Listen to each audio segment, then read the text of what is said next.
to call this meeting to order. Thank you for joining us during this weekly hybrid MLS breakfast meeting. My name is Jenny Ching, and I am your March program chair. Good. Next, I would like to introduce our guest speaker today, the San Gabriel Police Department's Chief of Police, Edward Elizalde. Chief Elizalde is a 28-year law enforcement veteran. He began his career as a public safety dispatcher for the city of Alhambra.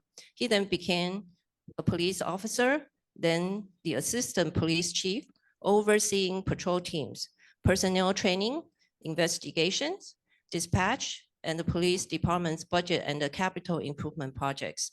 He's currently pursuing a master's degree in organizational leadership. Is a graduate of Claremont Graduate University's Peter F. Drucker School of Management and holds a bachelor's degree in criminal justice from Cal State LA. Police Chief Elizalde is currently responsible for overseeing the San Gabriel Police Department's operations, implementing innovative strategies to enhance public safety, and leading the department's efforts to maintain a safe and a secure environment for all residents, businesses, and visitors. Now, let's welcome the City of San Gabriel Police Chief Edward Elizalde. I'd like to thank everyone in this room, the association for having me. I had to postpone this meeting once, and it broke my heart because this was a group that I met early on in my tenure, and then something came up that I could not get away. So I made sure my staff had rescheduled it, and I've been reminded throughout the weeks that this was coming up. So I made it a point to get to bed early last night and get up early. So thank you very much for having me. I enjoy coming to these events first so I can share with the groups who I am, but also get to learn who you are and ultimately how we can all partner to make San Gabriel better. I see some familiar faces. I got to give a shout out to Jose. If you guys don't know Jose, one of the best contractors that I know. He has, full disclosure, he has done work on my house, and I've known Jose for years. My kids grew up with him and his wife, and very solid person. So shout out to Jose. So I started my career in law enforcement next door in Alhambra, and I started as a 911 police and fire dispatcher. And at the time in 1995, it was very difficult to become a police officer. You would have lines of maybe 200-300 people applying for maybe 2 or 3 positions with any organization. So it was very tough to get in. Now, fast forward to 2024, we are actually offering not only San Gabriel, but law enforcement in general, incentives for people to want to become police officers. So it's changed very dramatically, and everybody is competing against one another. Organizations, Whittier, Irvine, Santa Ana, San Gabriel, Alhambra, everyone is competing for quality candidates that can serve our community. So I started in 1995 as a dispatcher, did that roughly for around 4.5 years. That was my only way in the door at the time when hiring was very difficult. And I took that and used it to my advantage to learn what I could. And then in 1999, I went to the Rio Hondo Police Academy and then graduated later that year, and then started my sworn officer position. And since then, while I was at Alhambra, pretty much worked every division and bureau with the exception of traffic.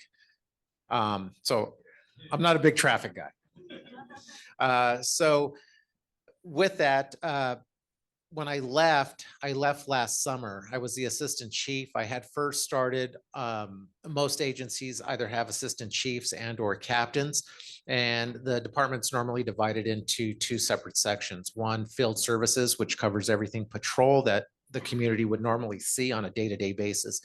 And then there's the support services side that has everything to do with budget, the actual facility, and hiring and retention. So I did both before I left Alhambra.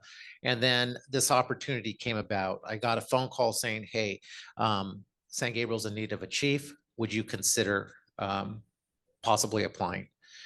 What I've told my staff since I've been here, I was sitting very comfortably at Alhambra.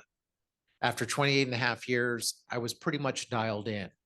It's not to say that I didn't have more to learn. Obviously, I did. But as I challenged all my staff below me throughout the years, I found myself having to challenge myself and take a giant leap into something that I always wanted to do. But now here's this opportunity to actually do it and then start thinking to myself, can I do this?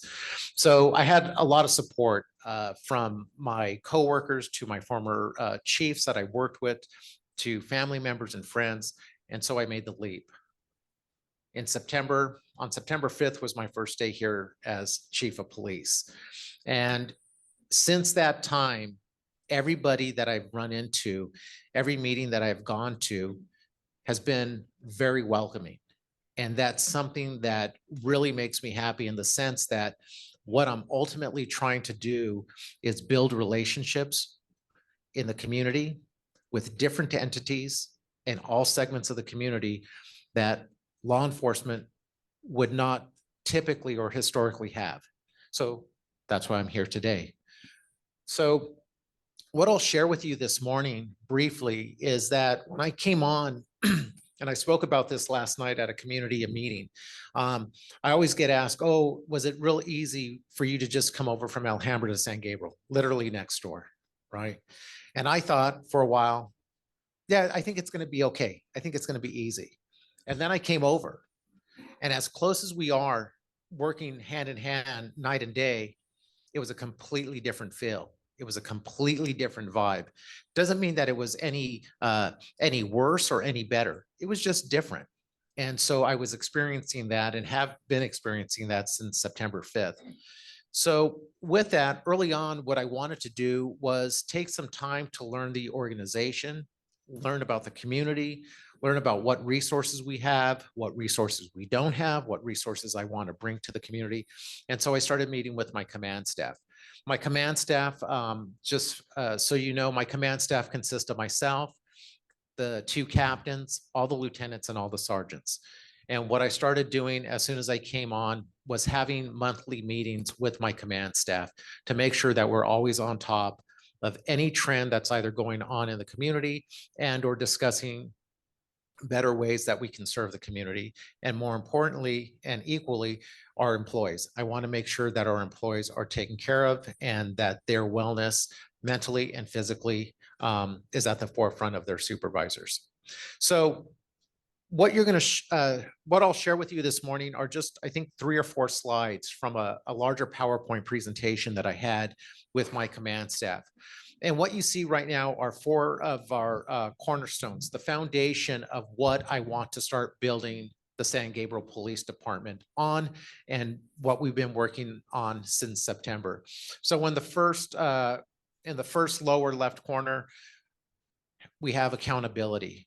I talk a lot about accountability, starting with myself to our newest member of the organization. I talk to my staff and making sure that they are holding themselves accountable in what they say and in their actions. And even more so, are they being held accountable, or are they holding themselves to the highest levels of accountability when they're out in the community? That's the expectation. I believe that if we are accountable to ourselves and holding ourselves to the highest standards, that will bleed into trust, the community trusting us more. Moving up to the next one, talking about professionalism. Be professional at every turn. Have a good time. I want everybody to relax and enjoy their job, but be professional. Be professional when you have to. And when I say when you have to, that's all the time. And how you act, how you behave, how you portray law enforcement, the profession, and then also more importantly, how you portray San Gabriel Police Department. With professionalism, I believe that bleeds into legitimacy. And then moving over, talking about engagement. I'm very big on engagement, not only with myself, but I talk to my staff and all of the officers so far. I said, I talk about different levels of engagement. I said, first, I need you to be engaged within the four walls of the police department, meaning that when we have projects or we have special events, that they are taking the time to engage in those events to make and serve the community better. Then I talk about engagement within the four walls of our city, working hand in hand with our fire department, our public works, and making sure those relationships are there. And then most importantly, engagement with the community. I don't want my officers, the ones that are out on patrol right now that you would see every day, I just don't want them going call to call or doing what typical police work is. I want them getting out of their cars. I want them going to the schools. I want them going to community centers. And so I'm looking for higher levels of engagement across the board. And I believe that with engagement comes positive change. And then the last, compassion. Having compassion for everybody that we're dealing with, not only our peers within the four walls of the organization and the city, all of our citizens, elderly, the young children that we deal with at school, every segment of the community. I want our people to be compassionate. Everybody has something going on in their lives daily. We don't know what they're going through. So be compassionate when we're serving the community. I even tell them when we have to take somebody to jail and we have to arrest somebody, be compassionate about it. Be professional about it. We do what we have to do, but we can do it differently. And we can do it where we show that we're trying to help somebody, holding them accountable, but having compassion and having a heart and remembering that we're all human and that we all have different things going on in our lives. So with that, with the compassion, I believe that bleeds into understanding. So thank you. So those are the four cornerstones. I shared this pyramid with them, a typical pyramid that you would see within any law enforcement organization or any corporation where you have either the chief in this case and or the CEO or the owner at the top.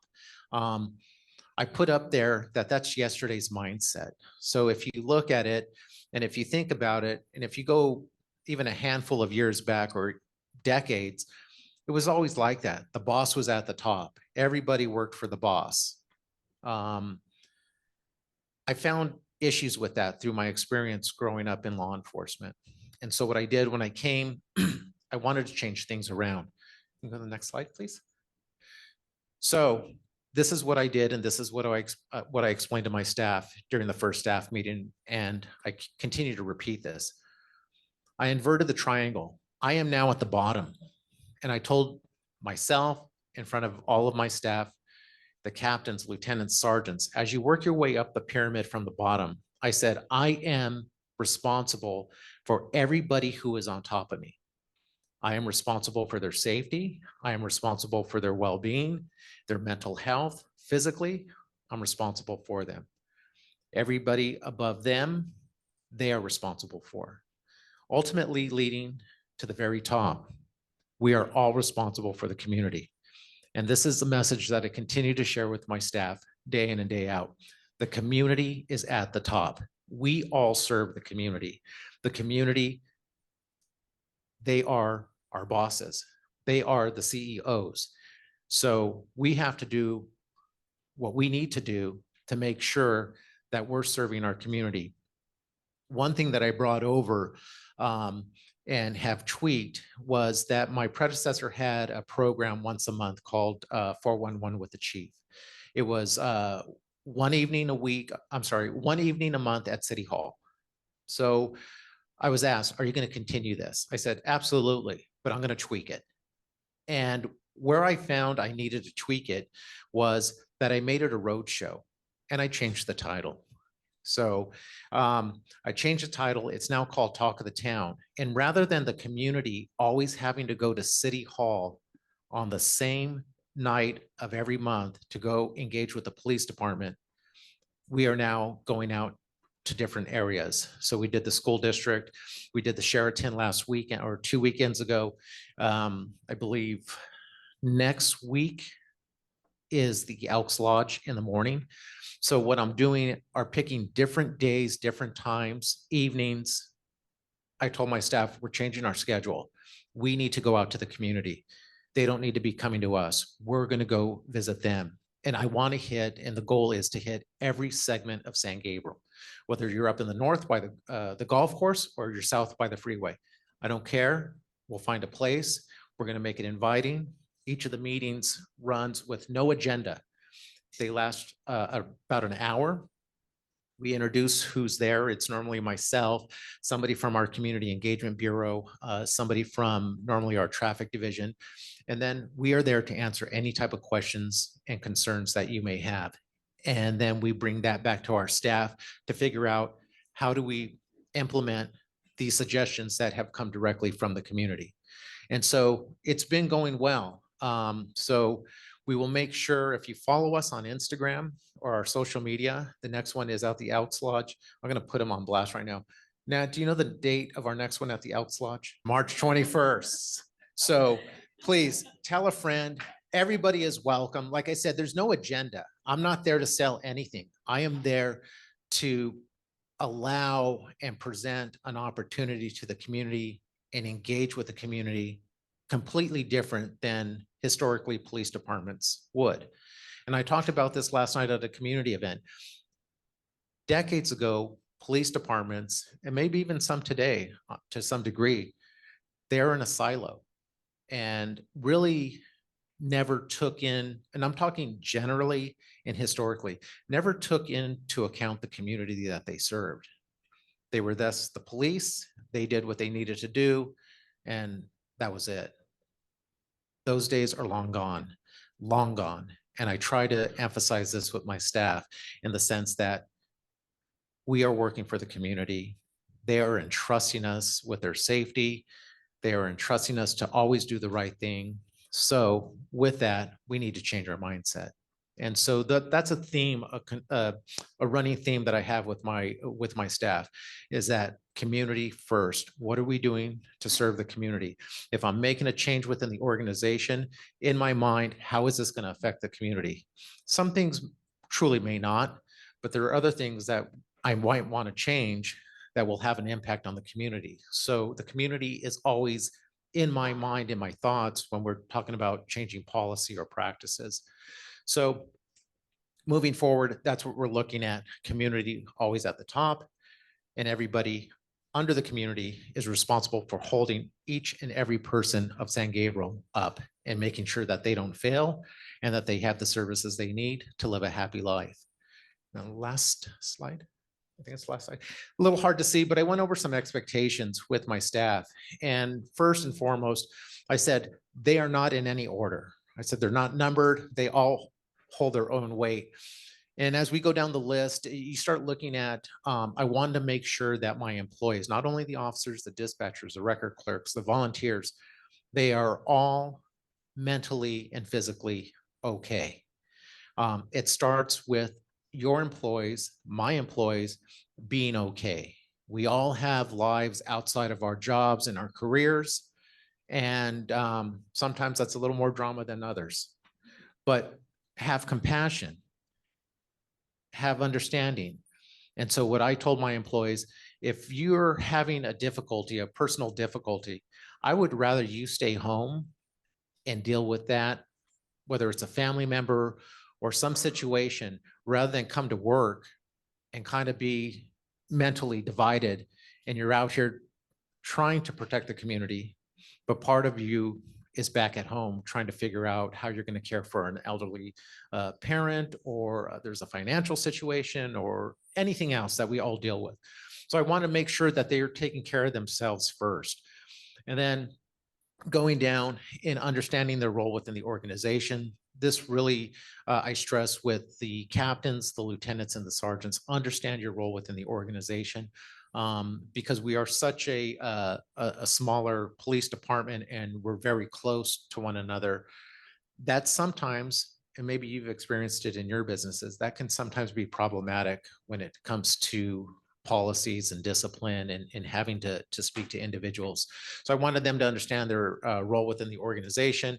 I want them to contribute daily. I want them to be mentors and coaches wherever they can, and not when it's only easy for them to do so. If they see an opportunity to correct somebody's behavior, I told them that's your opportunity to give some direction and mentor and not have the mindset of, oh, that's not my employee, and walk away and I leave for the day. So again, I want them to really take some ownership in their roles within the organization, being respectful, holding themselves accountable. The one in yellow, I don't think it's police department related only. Don't be the organization terrorist, right? I think that kind of bleeds over perhaps in the private sector as well. You might have that one employee that's always just chirping, chirping, chirping.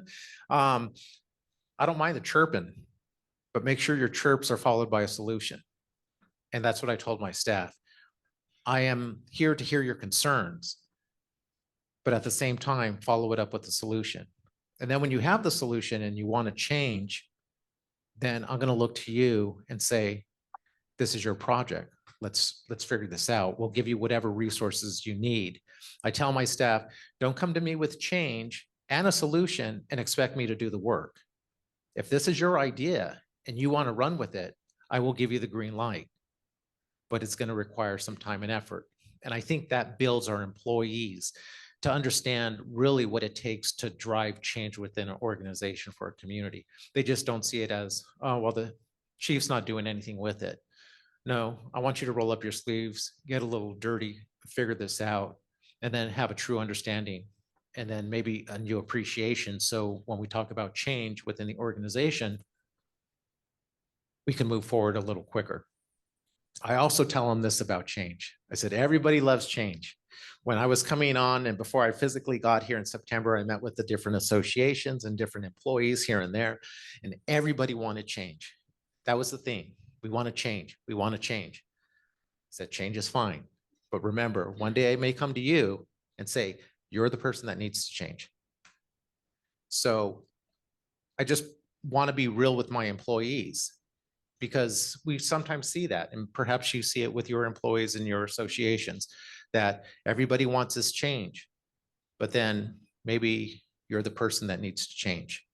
So I share that with them.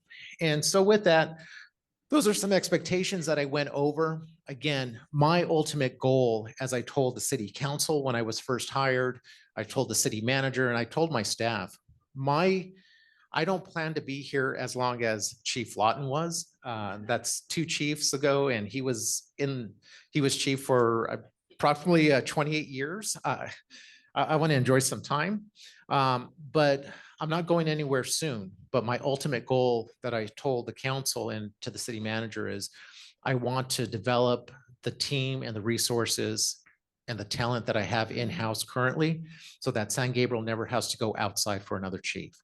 That's long-term for me. In the meantime, just continue developing my staff, being open and to them to have conversations. Most importantly, to everybody in this room, I welcome your feedback. I welcome your ideas.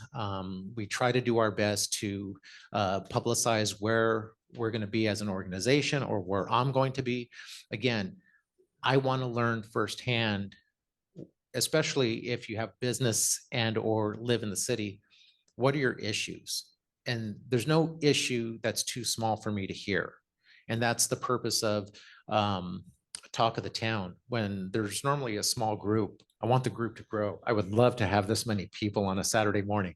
But my officers get to hear firsthand about traffic related issues.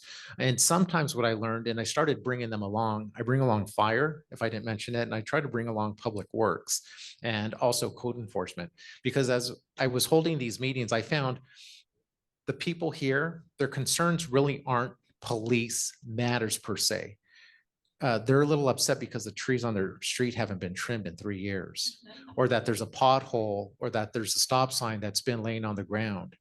So they get to come, they get to hear firsthand from the community, and then we start making those changes. So again, thank you very much. The association, thank you for having me this morning. I appreciate it. I'm going to stick around for a little bit. And again, I'll leave some business cards, but please feel free to reach out if there's anything that we can ever do for you. And then again, the next Talk of the Town is at the Elks Lodge on the 21st. So thank you. Thank you. Do we have any Q&As? Questions? Like Phil Donahue. Did I just date myself? Do you guys remember Phil Donahue? Good morning, Chief Elizalde. And first of all, thank you for being with us. Thank you. You mentioned mental health a few times for your staff. Is that also spreading out into our community for our community? Yes, it is. So part of one of our bureaus is, and the sergeant is here, that is the Community Engagement Bureau. So they are not only tasked with engagement within the community, but under their umbrella, they have school resource officers and they have a mental health clinician from LA County, and then we have a Met officer. So the direction and what they have been doing is that right now, we have officers out in patrol, and there is a mental health clinician from LA County riding with them. So if officers go to a call or hear circumstances come out over the radio, that officer with that clinician would more than likely respond and try to provide services to that individual within the community. Thank you. And then secondly, I would like to invite you to the San Gabriel mission to hear our concerns, seniors and others of the community. Absolutely. Thank you. Absolutely. Thank you. Thank you so much, Police Chief, coming down to our Singing Board. My name is Dora. And two issues coming up up to top of our head. First, homeless. The other one is a safety. Can you see if there's something that I see Monterey Park, they have the Citizen Academy or some kind of collaboration with the community. Is there anything program or something that you can here to share if there's something that to help you guys to work together? Thank you for the question. And actually, last night was the first night of our Community Academy number 7. So last night was the first night. What that program is that we invite members of the community. And I found out last night that all the members in the audience weren't San Gabriel residents, but that their cities didn't have a program. So they wanted to learn about the police department. And it's a 10-week program. It's 2 hours once a week for 10 weeks. And then at the end, the audience, the students, they graduate. They have accomplished something. And what I talked to them about last night was, first, I welcomed all of them and for taking the time out of their busy schedules to do this. They learn a new perspective about the police department. They learn how their police department operates. They learn that I don't have 35 officers right now patrolling San Gabriel. We talked about perception. We talked about CSI.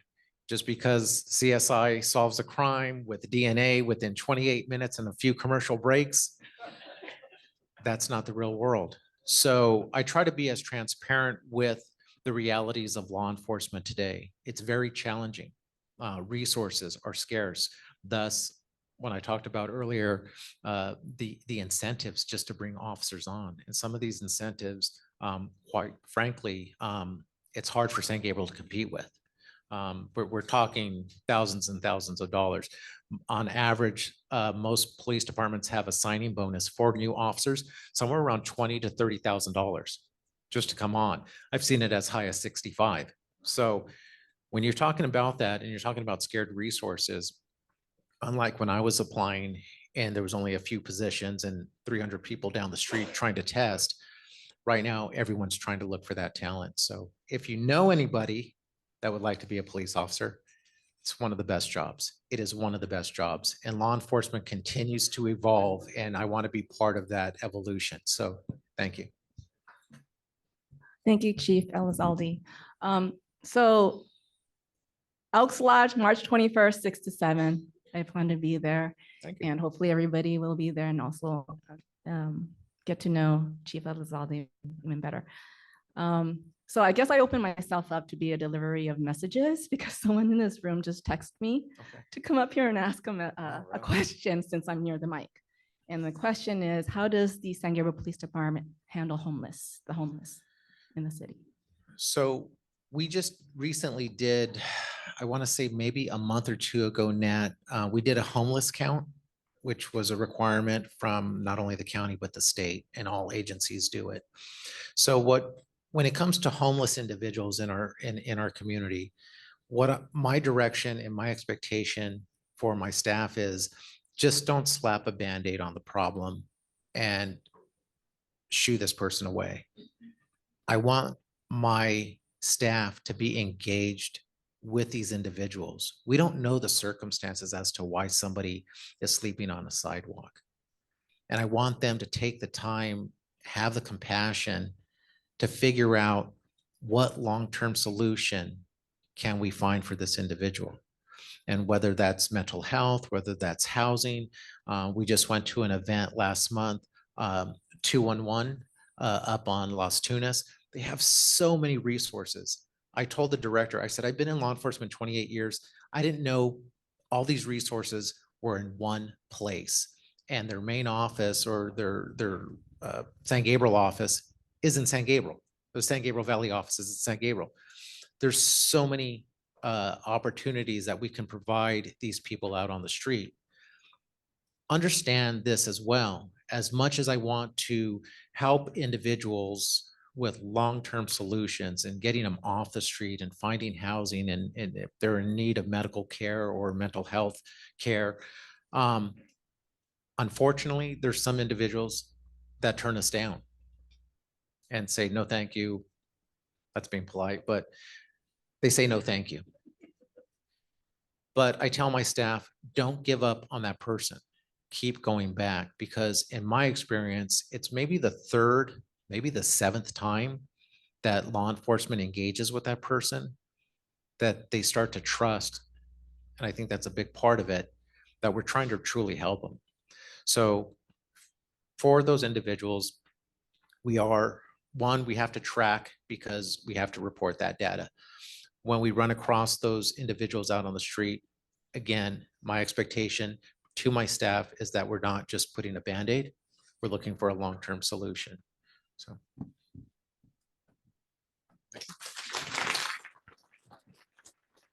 Thank you again. And again, we'll see you on the 21st if you can make it. So thank you. Thank you, Chief, for a very informative presentation.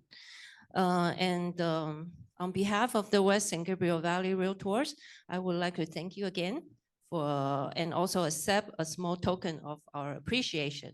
Please join us next week as we welcome Attorney Paul Chen. And thank you everyone for joining our meeting today. Have a wonderful day. This meeting is now adjourned.